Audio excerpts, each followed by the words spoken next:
की उस प्रसंग का वहाँ, और भगवान राम के जब पराक्रम की बात कहते हैं जी। तो एक प्रसंग ये भी है रामचरितमानस में और रामायण में कि जटायु जी का सर जो है वो भगवान राम के गोद में था और वो उनके सर को सहला रहे थे और वो अंतिम सांसें गिन रहे थे जटायु।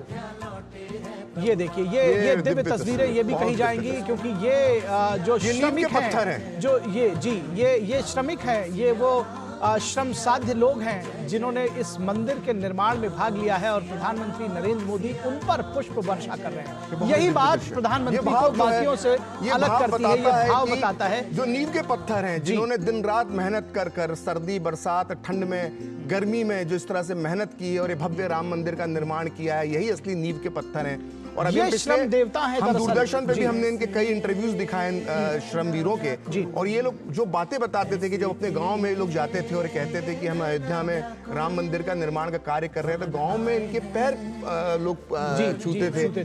तो ये अपने आप में जो है सिर्फ श्रमिक नहीं है, श्रमवीर है, ये असली राम भक्त हैं, इसीलिए जिनकी मेहनत पर यह राम मंदिर खड़ा हुआ। प्रखर इनको इसीलिए श्रम देवता कहा जा रहा है। और सच में ये एक जो चलन और ये जो भाव जिसमें कहते ना कि जाकी रही भावना जैसी प्रमुरत देखी तिन तैसी, तो इनके अंदर भी प्रधानमंत्री नरेंद्र मोदी जो भाव देखते हैं उन्होंने एक नया रूप दिया है। अगर हम ये कहें कि त्रेता युग में जैसे वानर सेना थी, जी, त्रेता युग में जो कार्य वानर सेना ने किया, ठीक उसी तरह से ये इस युग की जो है ये श्रम सेना है, आपने निश्चित तौर पर कहा।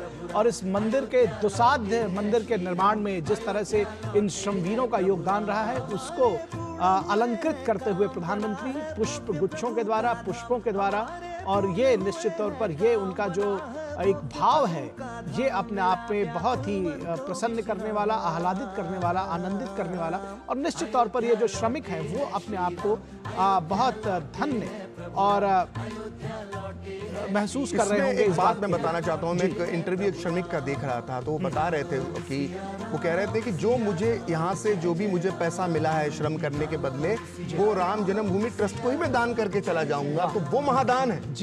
एक श्रमिक जिसने जो पूरी कमाई की इस मंदिर के निर्माण के दौरान, वो समस्त कमाई, अपनी समस्त आय अगर राम मंदिर ट्रस्ट को दान कर देता है, मैं मानता हूँ कि वो सबसे महान दान है। और वो इन श्रमिकों ने करके दिखाया है, श्रमदान के माध्यम से भी और अपनी भावनाओं के माध्यम से। जी, निश्चित तौर पर। तो ये जो दृश्य है ये अभूतपूर्व है।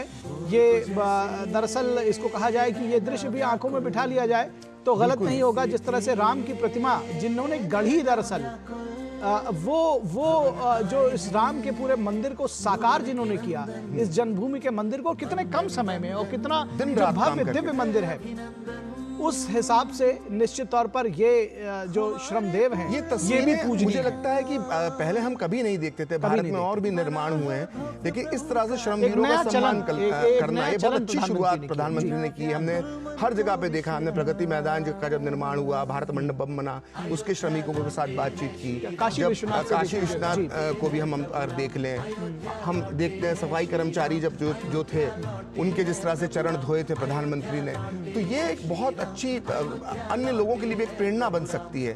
और ये भविष्य के लिए एक प्रेरणा देती है कि कोई भी कार्य छोटा नहीं होता है, अन्यथा लोग जिस तरह का व्यवहार विचार रखते थे उसके उलट है। और अब ये भाव सामने आ रहा है। बिल्कुल, इनको विश्वकर्मा का रूप, विश्वकर्मा, ये असली विश्वकर्मा है, ये असली विश्वकर्मा इनको बताया। ये देखिए, ये भव्य दिव्य मंदिर जो आंखों में समा लेने को जी चाहता है, दरअसल इन्हीं विश्वकर्मा ने, इन्हीं श्रमवीरों ने, इन्हीं श्रम देवताओं ने बनाया है। और निश्चित तौर पर उनके ऊपर अगर प्रधानमंत्री पुष्प वर्षा कर रहे हैं तो ये उनकी बड़ा काम है, उदारता भी है। और सभी को मैं कहता हूँ कि इसको सभी को जो राजनीतिक नेतृत्व है और भी उनको भी इसको देखना चाहिए, समझना चाहिए, सीखना चाहिए कि जब एक देश का प्रधानमंत्री ऐसे श्रमवीरों को पुष्प वर्षा करता है तो कितना आह्लादित महसूस करते हैं, कितना वो प्रेरित महसूस करते हैं, ये बात समझने की है।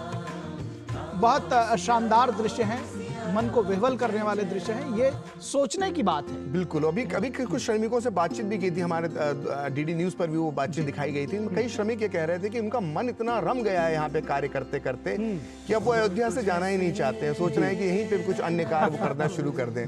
तो ये जो असली राम भक्त हैं, ये नींव के पत्थर है। जब भी मंदिर बनता है हम कलश की तरफ देखते हैं, लेकिन वो नींव जिसने आज अपने भाषण के दौरान जिसके हाथों ने ये निर्माण किया, जिससे कर कमलों से निर्माण किया है, उन्हें हमें कभी नहीं भूलना चाहिए। और ये तस्वीरें इस बात की गवाही देती हैं कि जब जब इस मंदिर का जिक्र होगा, इसके निर्माण में लगे इन श्रमवीरों को भी हमेशा याद रखा जाएगा। जी, निश्चित तौर पर जब बात इन श्रमवीरों की होगी, इस मंदिर की होगी, जैसा कि आपने कहा कि ये एक एक शिलालेख इसमें जो है, जो एक एक शिला है, दरअसल जो एक एक पत्थर है, वो इन्होंने इसको गढ़ा है। ये इसके शिल्पी हैं। बिल्कुल, अगर मैं कहूं तो ये आधुनिक युग के नलनील हैं लोग। हाँ, बिल्कुल। और आप जो राम सेतु के निर्माण में जो वानर सेना लगी थी, तो नलनील ने जो जिस तरह से तैरते पत्थरों का पुल बनाया था, ये आधुनिक युग के नलनील हैं। प्रखर एक बात जो प्रधानमंत्री ने आज कही कि जब कोई व्यक्ति अपने को छोटा समझता है कि मैं तो बड़ा असाधारण हूं, मेरा क्या योगदान, तो गिलहरी के योगदान को याद करना चाहिए।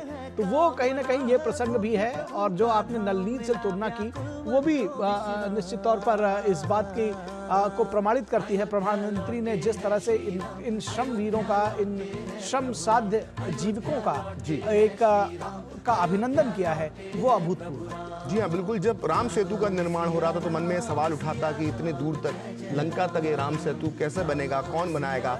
और ठीक उसी तरह से जब इस मंदिर निर्माण का कार्य शुरू हुआ था तो कैसे लोग सोचते थे कि इतनी जल्दी ये तैयार हो जाएगा। और इसको तैयार करके इन श्रमिकों ने करके दिखाया। दिन रात 24 घंटे काम यहाँ पर लगातार चलता रहा, और उसका जो नतीजा है वो आप टीवी स्क्रीन पर आप देख सकते हैं। क्या खूबसूरत नक्काशी है, कितना भव्य, दिव्य, विराट, विशाल। धन की बात लोग करते हैं, लोग तमाम उस लड़ाई की बात करते हैं, लेकिन निश्चित तौर पर हर एक व्यक्ति का महत्व है। जैसा कि प्रधानमंत्री ने आज कहा, देखिए, इसको बनाने में, इसको ये साकार रूप देने में, ये जीवंतता जो इसमें समाई हुई है, जो आकर्षण है, जो अद्वितीय ये एक जो मंदिर जो बनकर निखर कर सामने आया है, उसमें इन श्रमवीरों का बहुत बड़ा योगदान है। और प्रधानमंत्री ने उनको अभिनंदित करके ये साबित भी किया है। भव्य प्रभु का धाम, मिला व्याकुल मन को विश्राम। अयोध्या लौटे हैं श्री राम, अयोध्या लौटे हैं प्रभु राम, अयोध्या लौटे हैं श्री राम, अयोध्या लौटे हैं। तो जो बात मैं कह रहा था जटायु के संबंध में और भगवान श्री राम के पराक्रम के संबंध में, तो जब जटायु प्राण त्यागने लगे तो उन्होंने श्री राम ने उनसे कहा कि अगर आपसे निवेदन है कि आप जाएंगे तो हमारे पिता महाराज दशरथ से स्वर्ग में मिलेंगे, लेकिन इस घटना का वर्णन ना करिएगा, क्योंकि अगर मैं उनका असली पुत्र हूं तो रावण स्वयं अपने खानदान के समेत जाएगा और इस घटना का वर्णन करेगा। तो ये राम के पराक्रम, उनके आत्मबल को भी दर्शाता है। ये जो पूरा संवाद है बहुत ही बेहतर तरीके से रामचरितमानस में दिया। ठीक है, अभी वो पीएम ने अपने भाषण में जटायु का जिक्र किया है, और पीएम ने अपने भाषण में क्या बड़ी बड़ी बातें कही हैं वो हम अपने दर्शकों को बता देते हैं कि पीएम के भाषण की मुख्य बातें क्या थी। जी, प्रधानमंत्री ने कहा कि सदियों की प्रतीक्षा के बाद हमारे राम आ गए हैं, सदियों का अभूतपूर्व त्याग आ चुका है। प्रधानमंत्री ने कहा कि सदियों की प्रतीक्षा के बाद हमारे प्रभु राम आ गए हैं।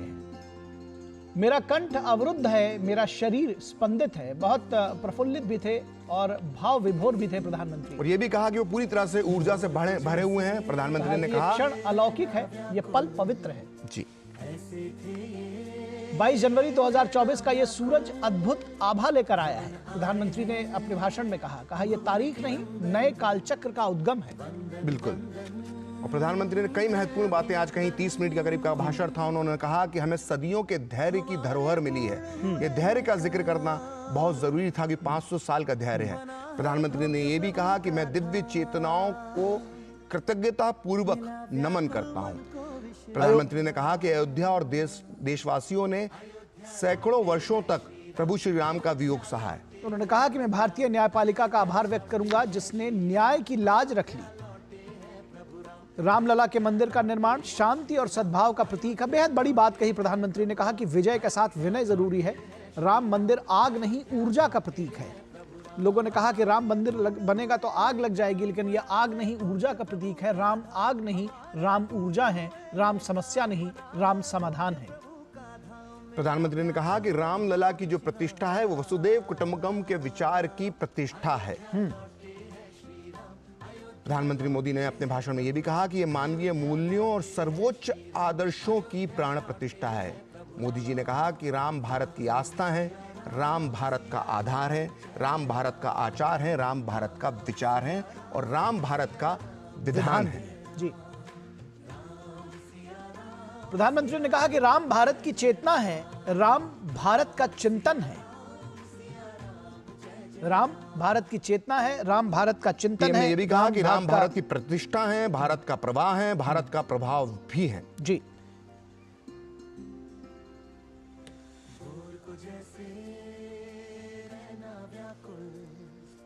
निश्चित तौर पर राम भारत की चेतना है, राम भारत का प्रवाह है, राम भारत की नीति है, राम भारत की नेति है, राम भारत का प्रवाह है और प्रवाह भी है। प्रधानमंत्री ने बहुत जिसको कहना चाहिए